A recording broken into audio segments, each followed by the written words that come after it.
The being finished speaking and fixed his looks upon me in expectation of a reply. But I was bewildered, perplexed, and unable to arrange my ideas sufficiently to understand the full extent of his proposition. He continued, "You must create a female for me, with whom I can live in the interchange of those sympathies necessary for my being. This you alone can do, and I demand it of you as a right, which you must not refuse to concede." The latter part of his tale had kindled anew in me the anger that had died away while he narrated his peaceful life among the cottagers, and, as he said this, I could no longer suppress the rage that burned within me. "I do refuse it," I replied, "and no torture shall ever extort a consent from me. You may render me the most miserable of men, but you shall never make me base in my own eyes. Shall I create another like yourself, whose joint wickedness might desolate the world? Begone." "I have answered you. You may torture me, but I will never consent." "You are in the wrong," replied the fiend, "and, instead of threatening, I am content to reason with you. I am malicious because I am miserable. Am I not shunned and hated by all mankind? You, my creator, would tear me to pieces and triumph. Remember that and tell me why I should pity man more than he pities me. You would not call it murder if you could. Precipitate me into one of those ice rifts and destroy my frame, the work of your own hands. Shall I respect man when he contemns me? Let him live with me in the interchange of kindness, and, instead of injury, I would bestow every benefit upon him with tears of gratitude at his acceptance. But that cannot be. The human senses are insurmountable barriers to our union. Yet mine shall not be the submission of abject slavery. I will revenge my injuries. If I cannot inspire love, I will cause fear, and chiefly towards you, my archenemy. Because my creator, do I swear inextinguishable hatred. Have a care, I will work at your destruction, nor finish until I desolate your heart, so that you shall curse the hour of your birth." A fiendish rage animated him as he said this. His face was wrinkled into contortions too horrible for human eyes to behold, but presently he calmed himself and proceeded. "I intended to reason. This passion is detrimental to me, for you do not reflect that you are the cause of its success.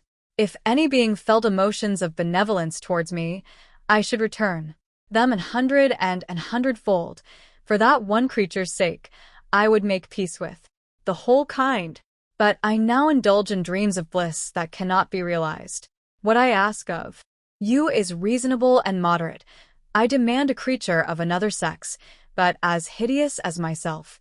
The gratification is small, but it is all that I can receive, and it shall content me. It is true we shall be monsters, cut off from all the world, but on that account we shall be more attached to one another. Our lives will not be happy, but they will be harmless and free from the misery I now feel. Oh, my Creator, make me happy. Let me feel gratitude towards you for one benefit.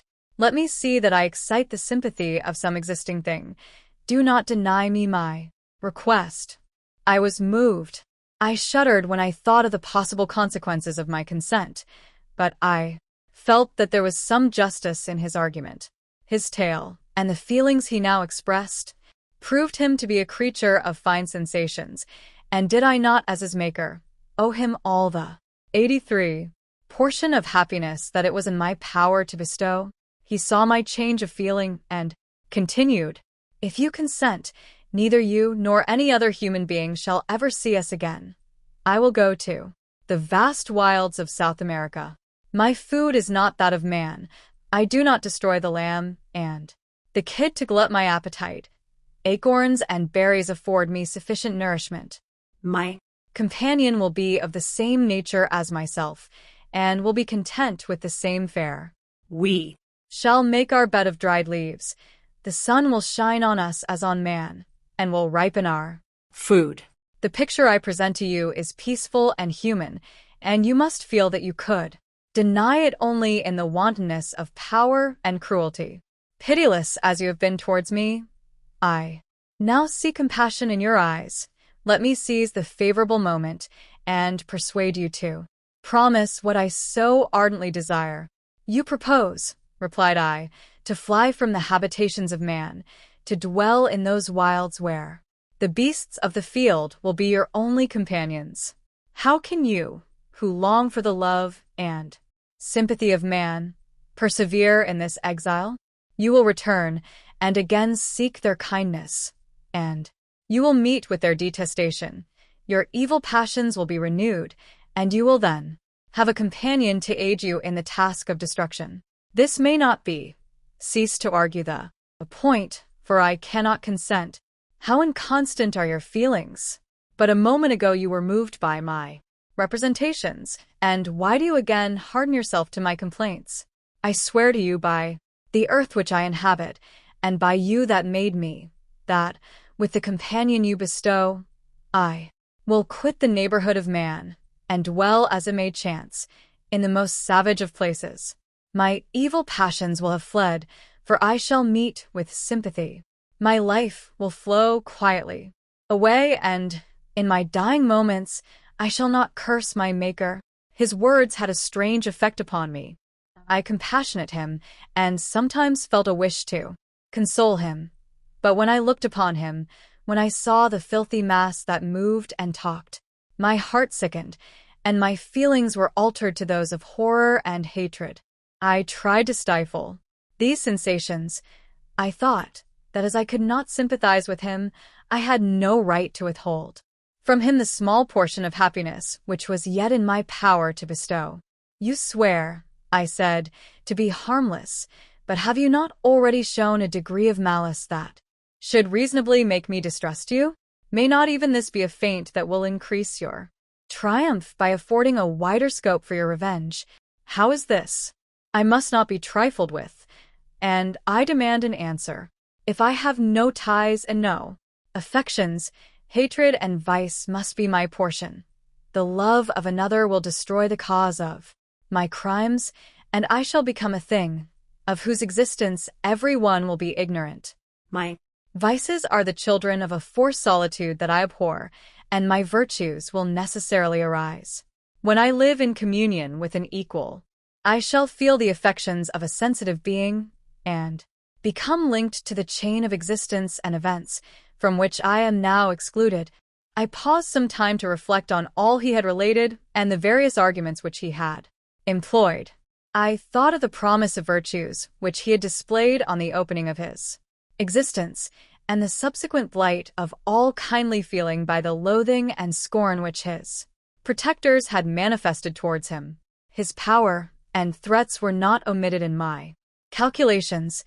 A creature who could exist in the ice caves of the glaciers and hide himself from pursuit among the ridges of inaccessible precipices was a being possessing faculties it would be vain to cope with. After a long pause of reflection, I concluded that the justice due both to him and my fellow creatures demanded of me that I should comply with his request. Turning to him, therefore, I said, 84. I consent to your demand, on your solemn oath to quit Europe forever and every other place in the neighborhood of man, as soon as I shall deliver into your hands a female who will accompany you in your exile.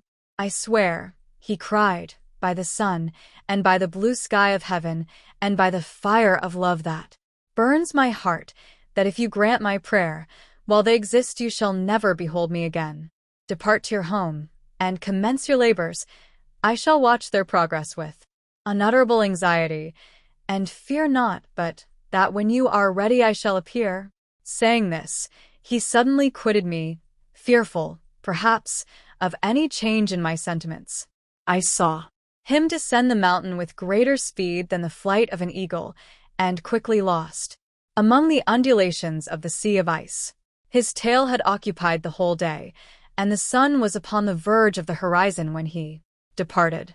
I knew that I ought to hasten my descent towards the valley, as I should soon be encompassed in darkness, but my heart was heavy, and my step slow. The labor of winding among the little paths of the mountains, and fixing my feet firmly as I advanced, perplexed me. occupied as I was by the emotions which the occurrences of the day had produced. Night Was far advanced when I came to the halfway resting place and seated myself beside the fountain. The stars shone at intervals as the clouds passed from over them. The dark pines rose before me, and every here and there a broken tree lay on the ground. It was a scene of wonderful solemnity and stirred strange thoughts within me. I wept bitterly, and clasping my hands in agony, I exclaimed, "Oh, stars and clouds and winds, ye are all about to mock me. If ye really pity me, crush sensation and memory, let me become as naught. But if not, depart, depart, and leave me in darkness." These were wild and miserable thoughts, but I cannot describe to you how the eternal twinkling of the stars weighed upon me, and how I listened to every blast of wind, as if it were a dull, ugly siroc on its way to consume me. Morning dawned before I arrived at the village of Chamonix. I took no rest, but returned immediately to Geneva. Even in my own heart, I could give no expression to my sensations. They weighed on me with a mountain's weight, and their excess destroyed my agony beneath them. Thus I returned home, and entering the house, presented myself to the family. My haggard and wild appearance awoke intense alarm, but I answered no question. Scarcely did I speak. I felt as if I were placed under a ban, as if I had no right to claim their sympathies, as if nevermore might I enjoy companionship with them. Yet even thus I loved them to adoration, and to save them, I resolved to dedicate myself to my most abhorred task. The prospect of such an occupation made every other circumstance of existence pass before me, like a dream, and that thought only had to me the reality of life.